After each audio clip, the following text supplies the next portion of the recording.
Ang atong mga katigulangan kay dugay nang nakipagkalakal sa mga insek nga naabot nga ri sa tuang mga isla. Pila kagatos ka tuig na ang milabay.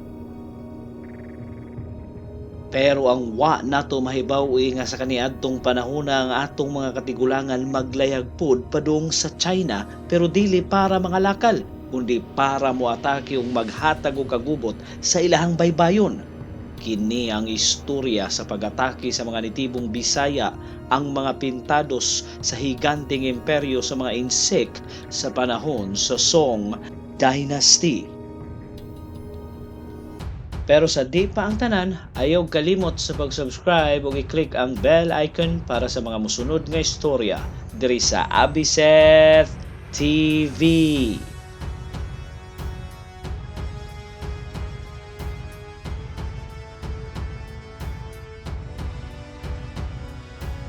Kaniadtong 2012, usa ka balangay ang nadiskubrihan sa mga archaeologists sa syudad sa Butuan nga nagpamatuod nga ang atong gigikanan ug mga katigulangan nga maayo kaayo sa paglayag sa mga lagyong dagat.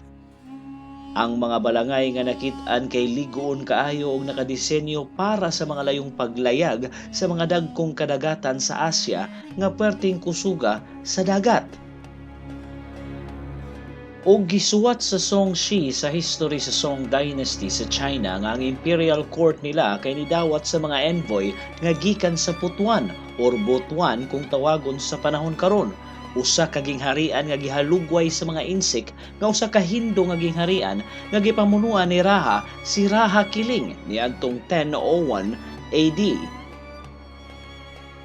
Siyam ka tuig ang milabay nagpadala si Raha Kiling og duha ka ambassador sa China nga si Lihian ug Jamaminan para makipagpulong sa mga insek nga unta mahimong direktang pagkalakal nila sa China kay moagi pa sila sa Champa or Vietnam or Cambodia sa mga Khmer.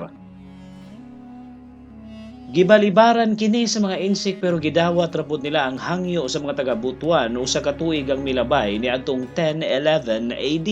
Nahuman makumbinsi ang mga insik ni Likan Hishi nga gipadala sa bagong Raha sa Butuan nga si Raha Srivata Shajaya. Nakumbinsi ni Likan Hishi ang emperador mismo sa mga insik tungod sa mga dala niining bulawan, camphor oil, mulukan clubs ug mga ulipon nga gikan sa habagatang bahin sa Asya. Tungod adto mingbilib ang mga emperador sa mga insek ilabi na sa ahos nga ilahang pagtuo nga niadtong mga panahona nga gikan ra sa Arabia.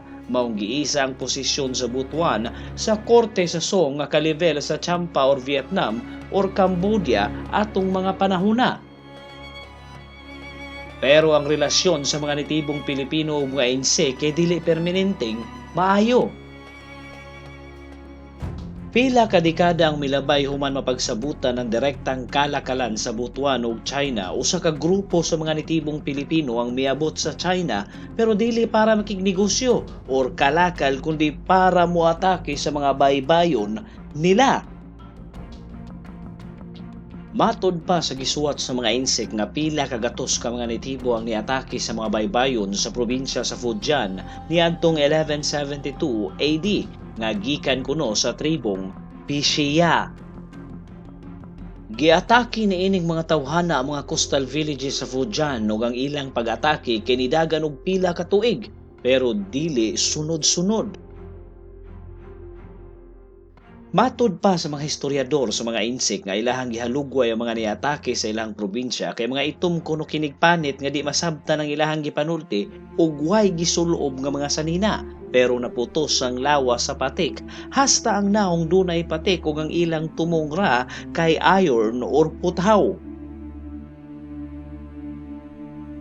Ug sa gisuwat sa mga insek niadtong 12th century nga kining mga tawhana gikan kuno sa habagatang bahin sa Formosa ug mingatake sa mga lungsod sa Shuao, Witao ug Chanchu. Naghatag og kagubot sa lugar ug gipamatay ang daghan kaayo mga insek sa mga nasulting lugar. Ug matod pa sa mga insek nga katong mga tawhana kay puthaw ra gyud tuyo sa ilang pangatake sa mga lugar. Kay ang ilang kuhaon kay mga doorknob nga puthaw, mga kutsara, chopsticks ug bisan unsa pa nga mga butang nga gama sa puthaw. Ug katong mga tawhana kuno kay way kahadlok bisan pagatakihon sila sa mga sundawong insek nga sakay sa ilang mga kabayo, sugaton kuno sila atong mga tawhana kay tungod sa ilang nakitang sungay sa kabayo nga himuong espada. Ug wa sila pakialam, bahala nagmaigo sa mga espada sa mga insek. Ang mga dala kuno niining mga armas kay mga espada ug bangkaw nga naay hait kayong puthaw sa tumoy ug naay hikot nga usa ka gatos kadupang pisi para nighuman nila kinig maitsa sa kontra makuha nilang balik ang bangkaw nga naay puthaw.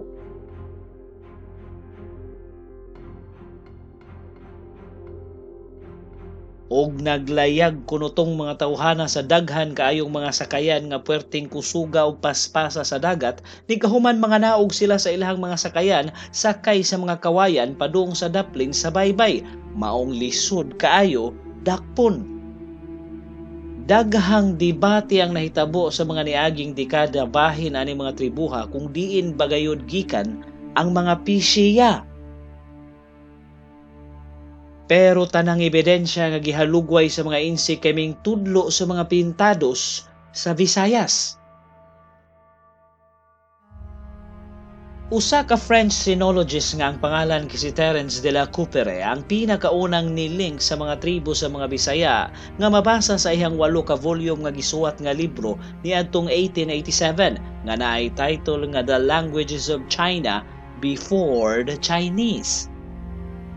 Ug matod pa sa historiador nga si Efren Hisonera nga ang mga Bisaya kuno kay mga isog nga tawo puno ang lawas sa patik, maayo kayo sa paglayag sa lagyong dagat atong mga panahona nga nagtugma sa mga gihalugway sa mga insek sa ilahang gipanuhat.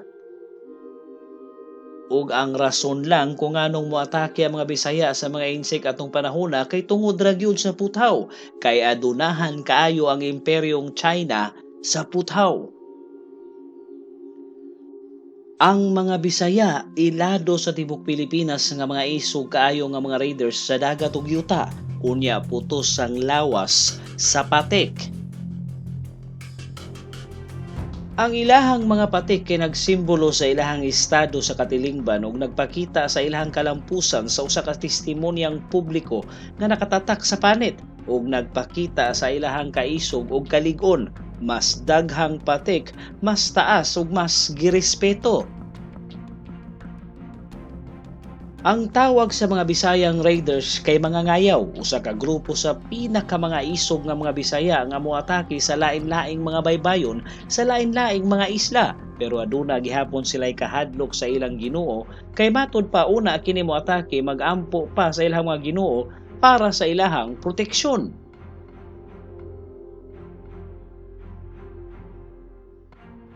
Matod pa sa mga historiador bahin sa mga pangatake sa mga baybayon sa China niadtong panahona nga ang mga Bisaya kuno maglayag gikan sa Pilipinas padung sa Taiwan sa piskadores. Sa Pasipiko kuno sila maglayag tungod sa hangin ngadto nga puwerteng kusuga padung sa norte, ang hanging amihan ug buhatan nilag base or staging point ang mga isla sa Piskadores sa Taiwan para sa ilahang pag-atake sa mga baybayon sa mainland China. Tungod kay mga nitibo sa Luzon di man mga atake, labi na mga ibatan sa Batanes, kaya dunahan sila sa Bulawan tungod sa ilahang kalakal sa gingharian sa Ryukyu sa Southern Japan, maong layo sa tinuod nga sila ang mga niatake sa China. Kung moatake na kuno ang mga Bisaya sa China, matud pa sa mga historiador nga sa Leyte or Samar sila moagi, unya mulahos diretso sa Bicolandia panorte sa Philippine Sea ug diretso sa Taiwan kung asa kusog kayo ang hangin nga sakto kayo para sa layong biyahe sa dagat gamit ang ilahang mga balangay.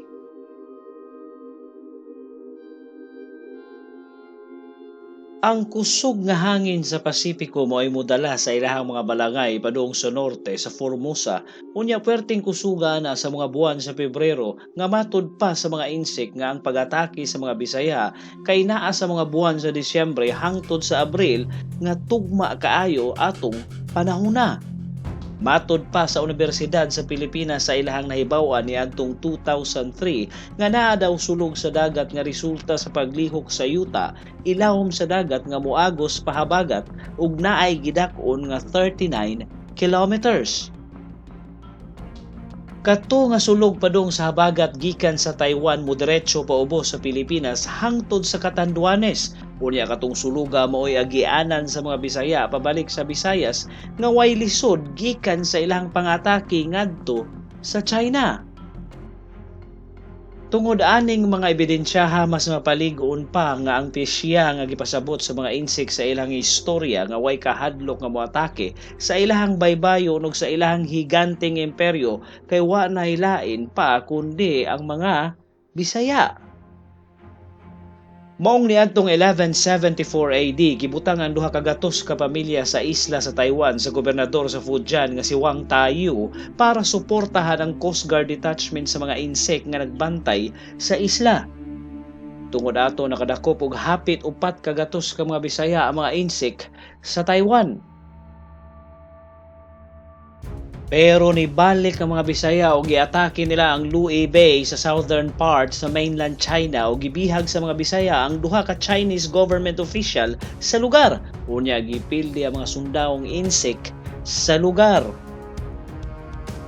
Mao na to'y katapusang gisuwat bahin sa mga pangatake sa mga Bisaya sa China o gatong higayuna sa ilang pangatake puwerteng daghanang gidala sa mga Bisaya dili lang puthaw kundi mga tao para himuong ulipon.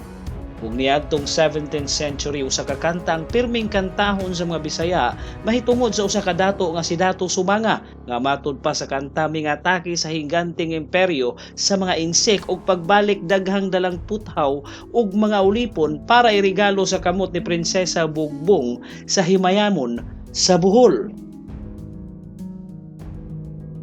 Diri na lang kutob ug ayaw kalimot sa pag-subscribe diri sa Abiset TV para sa mga sunod nga istorya. Daghang salamat sa pagtan-aw.